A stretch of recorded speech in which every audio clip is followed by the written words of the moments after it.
let's start with what is naturalism?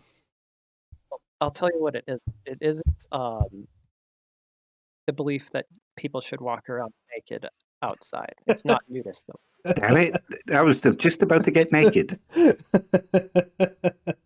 I've heard that that is a common use of naturalism for human action. But no, when it comes to philosophy and science, there, there's two kinds, mostly methodological and ontological, and each of those has their own extremes of each other. So, like for methodological naturalism, we have there's the moderate view is that the belief that uh, science only can study nature or natural processes. It cannot ever affect or study supernatural claims. It's kind of like Stephen Jay Gould's idea of non-overlapping magisteria.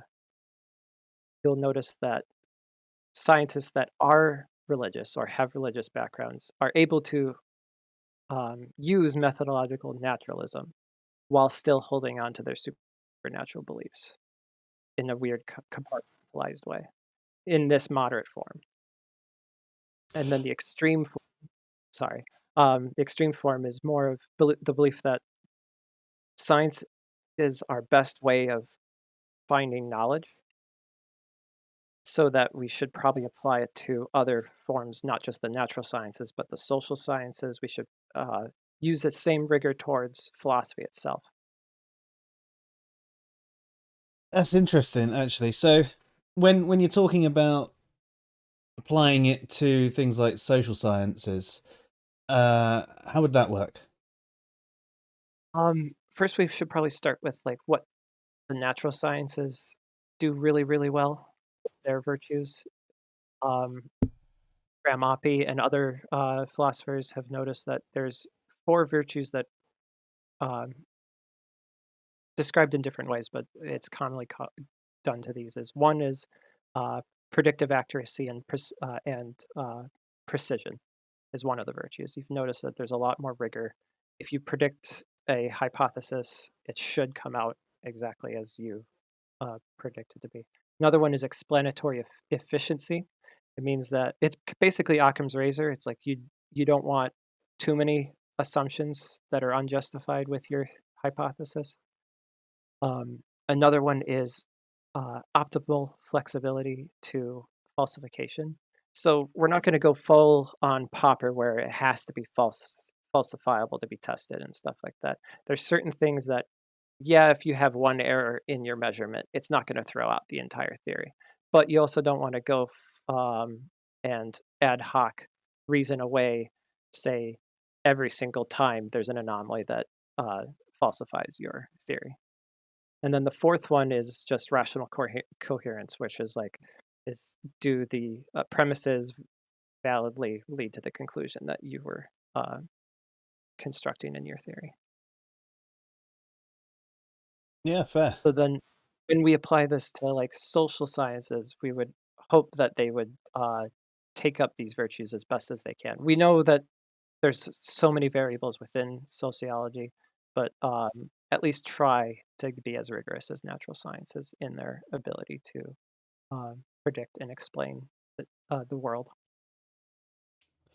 Yeah, I mean, I suppose with a lot of them, it's a lot more complicated and more complicated to test, even really. I mean, how would you go about doing tests as much in the social science world as you would with a natural science? One way, try in as many ways as you can, and ethically as well. Hmm. You know, double-blind placebo tests studies, having tighter p-value standards than just zero point 0.5. If you need that in explanation there, it's let's say, you do 100 tests. With zero point 0.5 p-value, you should expect that it's, accurate 95% of the time. And, if you get anomalies, fine, but 5% of the time is fine. It happens, especially with humans, because humans are unpredictable. Yeah, I mean, our biology and psychology and everything like that is can be vastly different. I mean, even going back to more natural science, I guess, or taking a look at something like medicine, you can see how the same medicine can affect people in such different ways. Or look at COVID. Look at how some people are completely asymptomatic, and some people feel absolutely awful for weeks or months, and others get in coma, and others die. And there's so many different things that can be variables with it. Actually, with COVID, what would we say that the p value of like the main effects were on that, because it's so drastically different? I would say it's too early to really say anything. We'd have to do meta-analysis after meta-analysis, maybe 5 years from now, to see what actually happened during now. I mean, yes, it's urgent that we need the answers now to save lives, but to get the full picture, it'll take some time. Yeah, yeah, of course. Far too many variables. So with that in mind, with something like we were to think how we would apply it to something like ethics, it's hard to test ethics ethically. Yeah, or empirically, basically. Yes, it is. So in I'm not much knowledgeable in ethics, but from what I've read, like it should just be useful to inform our ethical decisions because everybody has values um, that we adhere to, but it should be somewhat grounded within reality and not just some ideal that we're trying to strive for. And Indeed, and obviously you can use studies, for example, studies on abuse to help inform our ethics. So we can see how there is sort of a link between science and ethics, but yeah, it's not something that you can really do an experiment on people and go, right, this country we're going to test this ethical theory, and this country we're going to test this one, and this one we're not going to put any ethics in. And you know, it would be quite unethical to test ethics. I also wouldn't try to go so far as like Sam Harris's route, while trying to like square that circle of is-ought distinctions.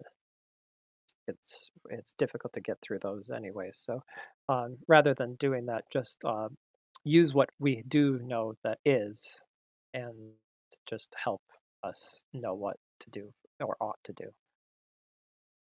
Yeah, that's fair. So that's basically methodological naturalism, isn't it? Mm. So what's ontological naturalism then? So it's a broad term, and it gets mixed up with physicalism and materialism quite often. It usually just means like all that exists in the extreme case. All that exists is natural processes and natural entities.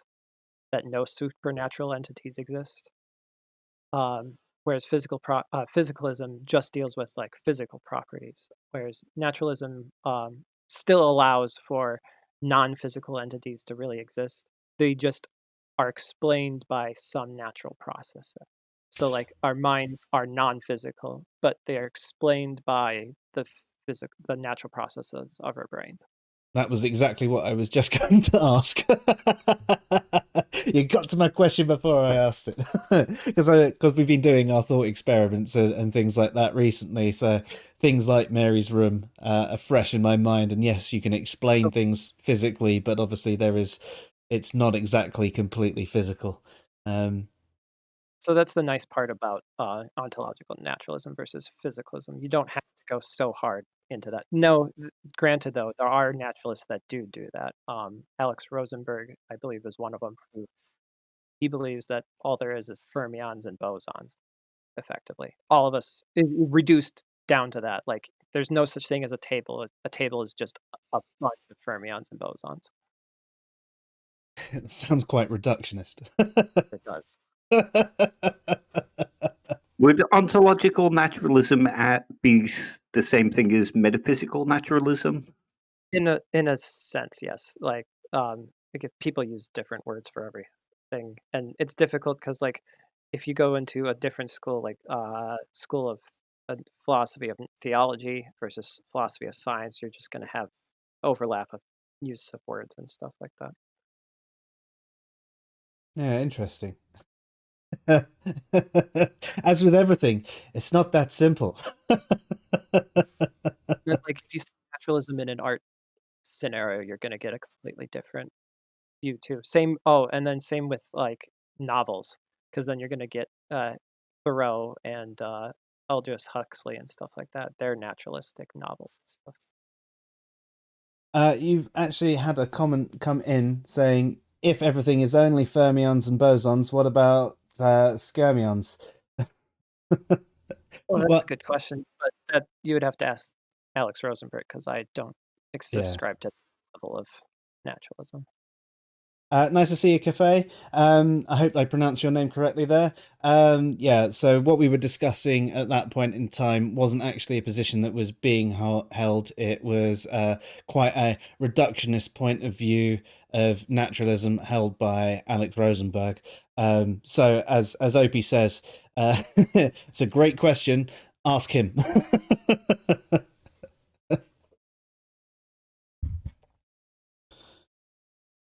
So, then sorry, carry you on. can the third thing that we should probably get into is, it's similar to the methodological naturalism, the second one where I said it's called naturalized epistemology, where, Willard Quine, came up with this early on, where, he believes that both philosophy and science have the same aims towards truth, but might do, and should use, strive in a naturalistic explanation of these, aims for truth rather than, the traditional epistemology ways, which was more like Cartesian in nature, like trying to use justified true belief. Um, it's more towards looking at the evolutionary explanation of how creatures ascertain knowledge and use it to to live, basically. Hmm. You look like you were about to say something there, Dave. No, no. I was just thinking it sounds sort of like a kind of pragmatism. Yes, a lot of the natural epistemologists, it's a form of pragmatism. In a way that, it we don't need to deal with the problem of induction right now. It's just about it's like the science of science almost in the sense there, or the science of philosophy in the sense there too. You're testing philosophical claims empirically. Hmm. So, just to briefly recap, um, ontological naturalism is essentially that everything can be explained by natural processes. Um, it still allows for things that aren't physical, like physicalism is everything is physical. Um, Whereas ontological naturalism allows for things like the mind isn't completely physical, but can be explained in physical terms. And uh, Dave raised the point that metaphysical naturalism is very similar to ontological naturalism. And then there was methodological naturalism, which is a bit more of a almost like a scientific investigatory form of naturalism. Is that right? More of like the epistemology like tool version. It's how to get knowledge or how to ascertain truth, whereas uh, metaphysics deals with like concepts of what is and what isn't in the universe. So Fair. So, do you ascribe to either of those yourself? um, at this point, a mild case of ontological naturalism, where not the higher reductionist, and definitely a naturalized epistemology. I'm trying to apply a naturalistic virtue towards other things, including philosophy of science. I'm trying to do. I've noticed there's a lot of not doing that in certain things that I'm working on right now. So I've found I've found a niche where I can publish basically if one, I like it, and two, it's something that I'll be known for then. Yeah, nice.